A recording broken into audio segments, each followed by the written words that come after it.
kuliner tadi dengan tema-tema yang tentunya sangat menarik nih pemirsa kuliner yang ada di rumah.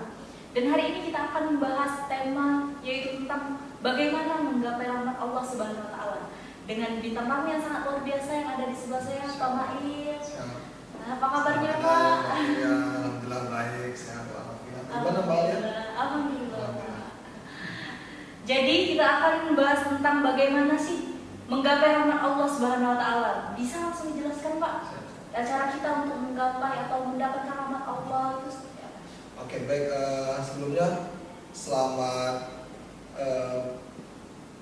puasa pada para penonton sekalian. Kemudian di sini kita akan membahas tentang bagaimana menggapai rahmat Allah itu sendiri.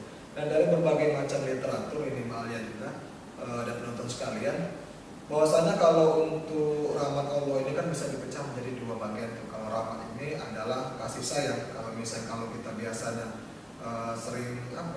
sering baca Bismillahirrahmanirrahim, Rahman itu penyayang. Tapi kalau rahmat ini kasih sayang. Sedangkan kalau kita padukan dengan Allah, berarti kan kasih sayangnya Allah pada umatnya, pada manusia itu salah satunya. Kemudian apalagi bentuknya? Bentuknya di dunia ini sebenarnya Allah itu kan, kalau mungkin Pak Alia pernah tahu juga, rahmat Islam itu rahmatan lil alamin, rahmat bagi semuanya, itu Islam universalnya. Semua agama apapun itu dikasih kasih sayang oleh Tuhan Yang Maha Esa ya, kalau misalnya konteksnya ini kita beragama.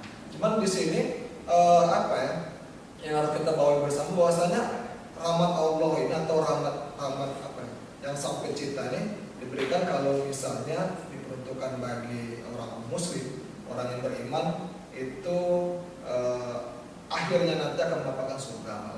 Kemudian kalau misalnya bagi orang-orang yang durjana itu berarti kan orang yang kufur atas imannya atau orang-orang yang non-muslim.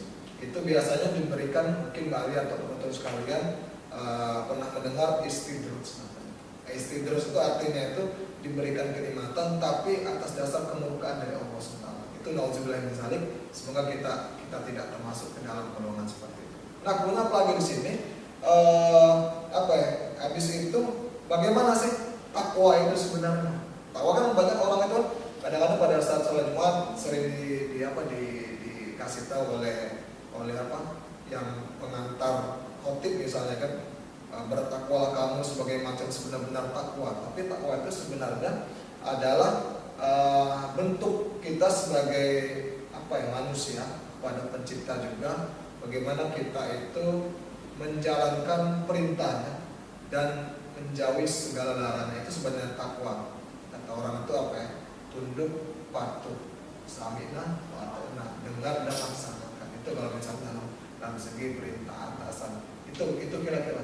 Nah, itu tadi pemirsa kuliner yang ada di rumah, bagaimana kita mendapatkan rahmat Allah itu sangat luas ya.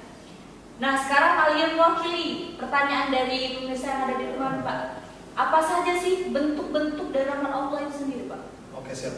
Kalau bentuk-bentuk rahmat Allah ini sebenarnya kan tadi diprioritaskan bagi orang yang bertakwa, Mbak ya.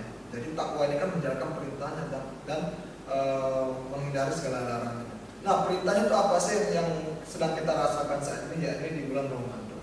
Bulan Ramadan sekarang ini kan kita tuh diwajibkan untuk berpuasa, itu Malia. Nah, kalau misalnya penonton sekalian dan juga Malia, ada syarat wajib sahnya puasa. Yang pertama, dia itu harus beragama Islam, tentu kan. Kalau misalnya orang non muslim ya nggak mungkin dia berpuasa kan, mungkin dia untuk faktor kesehatan ya tidak masalah itu. Yang kedua, dia itu balik dulu kalau misalnya laki-laki dan perempuan ada tanda-tandanya. Kalau laki-laki itu lebih basah, kalau perempuan datang haid kan, itu tanda-tanda. Kemudian yang ketiga itu sehat jasmaninya itu. Kalau misalnya kita tidak sehat ya otomatis kan tidak diwajibkan untuk berpuasa karena itu mengganggu kesehatan kita juga. Kemudian apalagi berakal. Ini berakal. Jadi kalau misalnya ada orang Islam, kemudian lagi Islam habis itu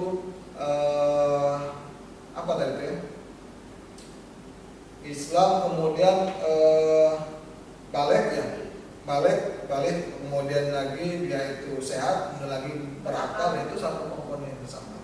Habis itu lagi mampu. Nah, dia harus mampu untuk berpuasa. Kalau misalnya fisik nggak mampu sebagai macamnya nggak usah puasa.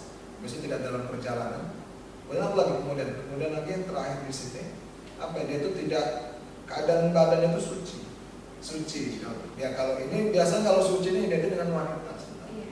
Kalau misalnya wanita itu tidak haid atau bulan atau tidak nifas atau setelah melahirkan itu tidak boleh dia berpuasa karena belum suci dia badan. Sebagaimana firman Allah SWT dalam surah Al-Baqarah ya, 183, ya ayyuhallazina amanu kutiba alaikumusiyam kama kutiba alal ladzina la'allakum tattaqun. Jadi artinya itu pemirsa sekalian, hai orang-orang beriman, diwajibkan atas kamu berpuasa sebagaimana diwajibkan atas orang-orang sebelum kamu agar kamu bertakwa. Nah itu sebenarnya salah satu di situ kan. Jadi puasa ini menjadi apa ya, salah satu karena banyak cara agar kita tuh mendapatkan rahmat Allah, tapi di sini kita fokuskan hanya satu, jadi ini berpuasa. Karena puasa itulah salah satu kita mendapatkan rahmat Allah SWT dan juga agar hidup kita di dunia ini bisa berkah.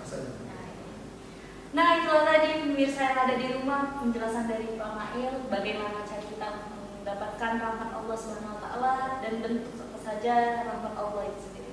Mungkin itu saja yang dapat saya sampaikan. Apabila ada salah kata, saya mohon maaf kepada Allah. Kita sama-sama mohon ampun. Saya alias Apa Amin Fitri pamit undur diri. Wabillahi taufiq wal hidayah. Wassalamualaikum warahmatullahi wabarakatuh. Waalaikumsalam.